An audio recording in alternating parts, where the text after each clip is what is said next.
The stadium settles into a tense silence that feels heavier than noise. In the brief seconds before the gun fires, time stretches unnaturally, as if the world itself is holding its breath. Fingers press into the track, muscles coil. And everything that has come before, childhood, sacrifice, discipline, doubt, converges into a single, unforgiving moment. For a sprinter, there is no room for memory or hesitation. Only instinct remains. For Arm and Harry, these moments became destiny, and destiny would be measured in fractions of a second. Arm and Harry was born on March 22, 1937, in Quiershed, a small town in the Saarland region of Germany. His birth came at a time when Europe stood on the brink of collapse. His earliest years unfolded amid the final stages of the Second World War and the difficult reconstruction that followed. Childhood in post-war Germany was shaped by scarcity, resilience, and improvisation. Organized sport was limited, but movement was everywhere. Children ran, climbed, jumped, and played, not for trophies, but for freedom and escape from the heaviness of adult reality.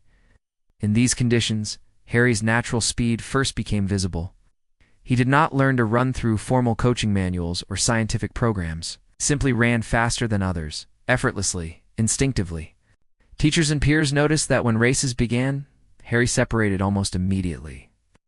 Acceleration came naturally, as if speed lived in his nervous system rather than his muscles alone.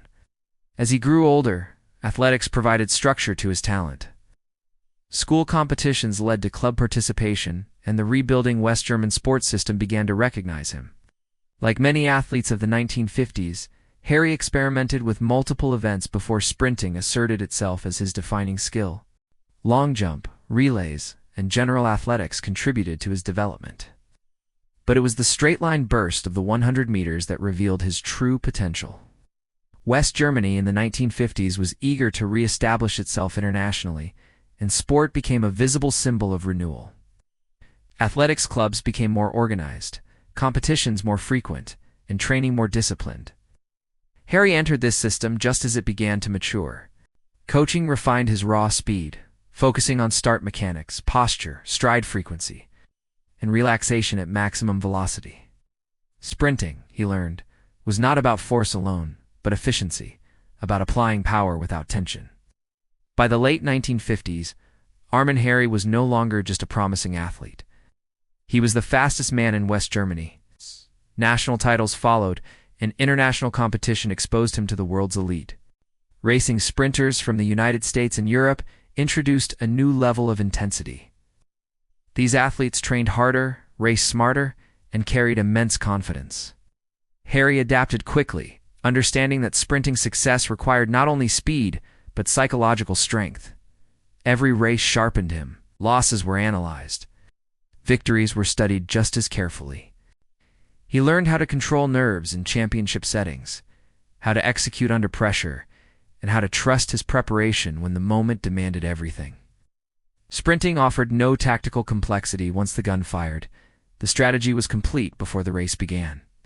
The 1960 Olympic Games in Rome represented the pinnacle of Harry's ambitions.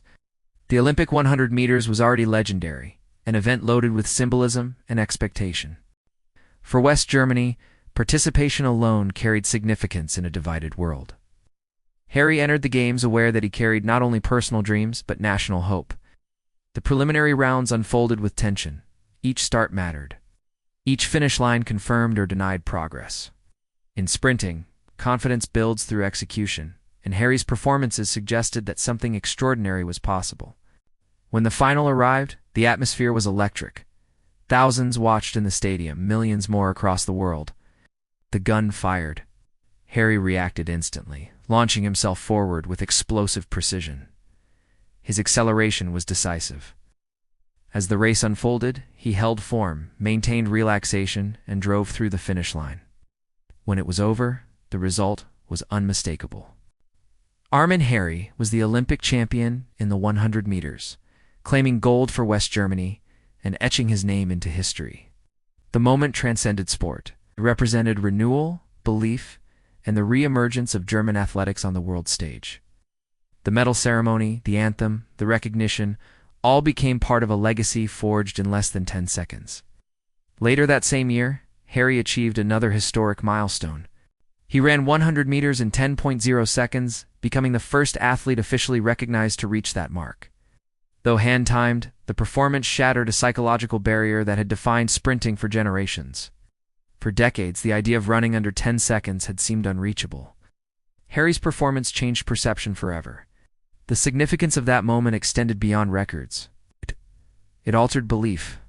Sprinters no longer asked whether it was possible, only when it would happen again. Harry stood at the threshold between eras, bridging the gap between tradition and modern sprinting. His career continued with European titles and international medals. He remained a dominant force in sprinting during a period of intense rivalry and rapid evolution. Training loads increased, expectations grew, and scrutiny intensified.